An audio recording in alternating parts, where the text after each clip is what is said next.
हिंदू मुस्लिम वाली बहस बहुत नई है, उसे 6 बजे की टीवी डिबेट के लिए छोड़ दीजिए और पुरानी बहस पर चलिए। आर्य और द्रविड़ वाली बहस, वो बहस जो पूछती है कि पहला भारतीय कौन है, भारत के मूल निवासी कौन है और वो कौन है जो बाद में आए और इसलिए आक्रमणकारी कहलाए और बाद में यहीं के हो गए।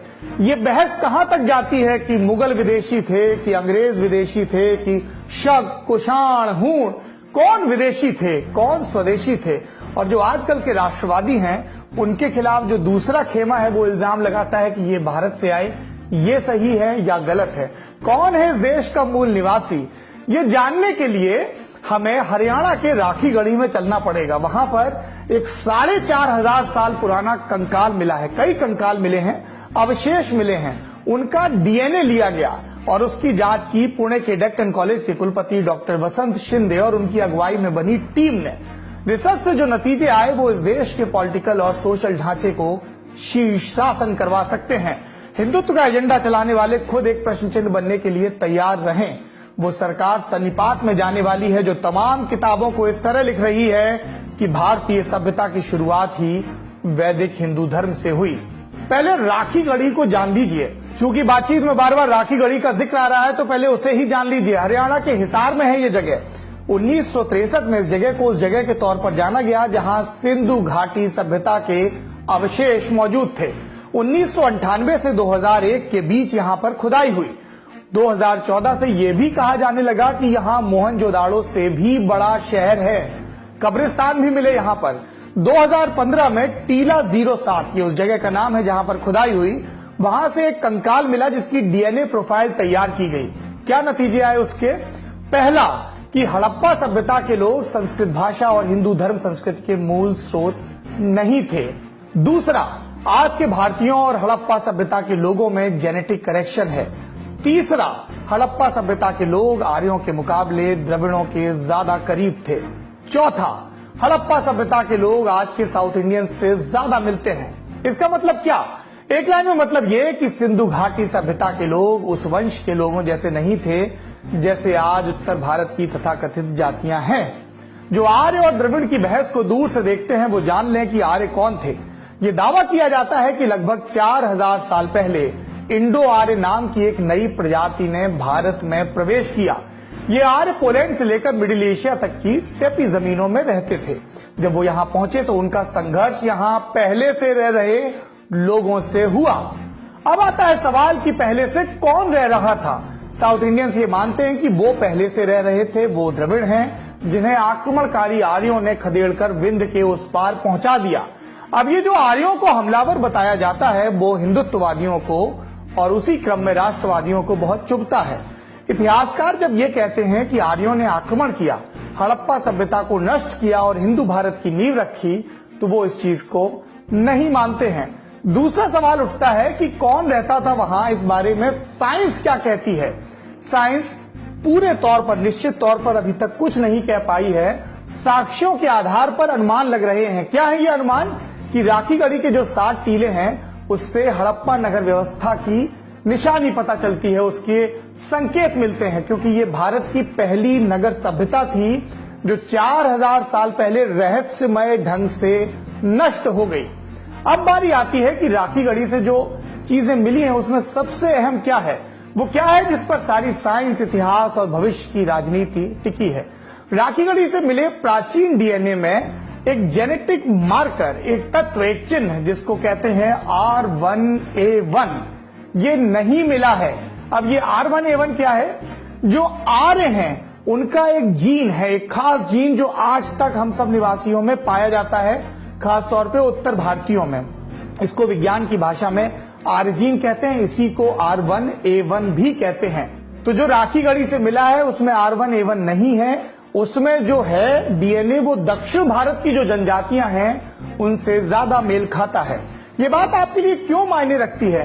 क्योंकि एक एवरेज उत्तर भारतीय के जीन में आज भी जो पुरुष नस्ल के हैं 17.5% हिस्सा आर्य जीन जैसा है। 2 बातें निकलती हैं इस पूरी चर्चा से। पहली, सिंधु घाटी सभ्यता के लोग हिंदू सभ्यता की शुरुआत करने वालों से अलग थे। दूसरी, वेद लगभग 1500 ईसा पूर्व के हैं और तब तक सिंधु घाटी सभ्यता के शहर नष्ट हो चुके थे। मतलब हमारे जो देवता हैं, उनकी जो कहानियां हैं, जो मंत्र हैं, उनका जो प्राचीन काल है वो सिंधु घाटी सभ्यता के बाद का काल है। ये सिंधु घाटी सभ्यता के बाद आए और हालिया रिसर्च ये संकेत करती हैं कि ये उन लोगों ने लिखा जो स्टेपी के मैदानों से यूरोप के उठकर इस देश में आकर बसे। इस हिसाब से जिन धर्मों को हम बहुत सनातन मानते हैं वो नए हैं। इस पूरी बहस पर राष्ट्रवादी क्या मानते हैं, आपको उनकी भी सुननी चाहिए। हिंदू राष्ट्रवादियों ने आर्यों को कभी बाहरी माना नहीं है। आर्य समाज के संस्थापक स्वामी दयानंद सरस्वती ये मानते थे कि आर्य इस देश में सृष्टि की शुरुआत से थे और वो तिब्बत से आए थे। बाल गंगाधर तिलक मानते थे कि आर्य भारत में 10,000 साल पहले आर्कटिक से आए थे। आरएसएस के मुखिया रहे गोलवलकर मानते थे कि तिलक सही कह रहे हैं, वो आए तो आर्कटिक से थे लेकिन तब उत्तरी ध्रुव भारत का ही हिस्सा था। वहीं कोई कोई विद्वान द्रविड़ और आर्यों को यह कहकर जोड़ता है कि द्रविड़ों की भाषाएं संस्कृत के जरिए जुड़ी थी। ये सब तो ऐसे लोगों ने कहा जो समाज सेवी थे, जो राजनेता थे, जिनकी अपनी एक राजनीति है जिसके हिसाब से वो ये तर्क करते हैं। लेकिन जो विशेषज्ञ हैं वो क्या कहते हैं, हमने काई से बात की जिन्होंने इस बार की इंडिया टुडे के लिए कवर स्टोरी लिखी राखी गढ़ी की खोज पर। सुनिए वो क्या कहते हैं। मेन रिजल्ट्स ये हैं कि जो इंडस वैली के पॉपुलेशन है इस सैंपल में जो निकले हैं उनके ancient ancestral south Indian population का निशान काफी तगड़ा है उसमें। और ये भी दिखाता है कि इस पॉपुलेशन का मिक्स था, ये एंशिएंट साउथ इंडियन के साथ और एक ईरानियन एग्रीकल्चरलिस्ट पॉपुलेशन के साथ। और एक दूसरा पेपर भी निकला है इसी साल में, वो भी अभी तक अनपब्लिश्ड प्री प्रिंट है, जिसमें स्टेप पॉपुलेशन का माइग्रेशन का एविडेंस निकला है। और इन दोनों से ये निकलता है कि स्टेप पॉपुलेशन का माइग्रेशन इंडस वैली सिविलाइजेशन के बाद हुआ, या जब ये सिविलाइजेशन खत्म हो जा रहा था। आपने सबकी बात सुन ली, लेकिन हिंदुस्तान में हर बात का एक सियासी मतलब होता है। क्या असर होगा राजनीति पर? जवाब यह है कि पोस्ट ट्रुथ का जमाना है और बात अगर सिंधु घाटी सभ्यता की करें तो पूरा सच तो अभी जानकारों को ही नहीं पता है। इतिहास पर माथापच्ची ऑलरेडी मची है, देश बदले न बदले इतिहास बदल रहा है, नए तरीके से लिखा जा रहा है। जो राजा हारे वो भी किताबों में जीते जा रहे हैं। पार्टियों की राजनीति ऐसी है कि अबोध हिंदू मन को गुदगुदाए रखना चाहती है, उन्हें इस मीठे सपने में रखना चाहती है कि वो हमेशा से महान थे। एक दूसरा तबका भी है जो मुगलों की महानता को मुसलमानों से जोड़ता है, गोया मुगलों के राज में सारे मुसलमान सोने से लदे थे। सच इसके बीच कहीं है। राजा का अपना एक धर्म होता है, तौर तरीका होता है, प्रजा हमेशा से ही गुर्बत में रहती है। लोकतंत्र आ गया है, राजा की जगह नेता आ गए हैं। प्रजा देखे अपने आसपास और सवाल पूछे इतिहास की इन सब बहसों के बीच कि उसकी गरीबी में कितनी कमी आई है। और सबसे बड़ा इंतजार, सबसे बड़ी दुआ तो इस बात की है कि हमारे जीते जी सिंधु घाटी सभ्यता की लिपि पढ़ ली जाए, ताकि हमें पता चले कि हमारे महान पुरखे क्या सोचते थे और ऐसा क्या हुआ जो अचानक उनकी सभ्यता नष्ट हो गई।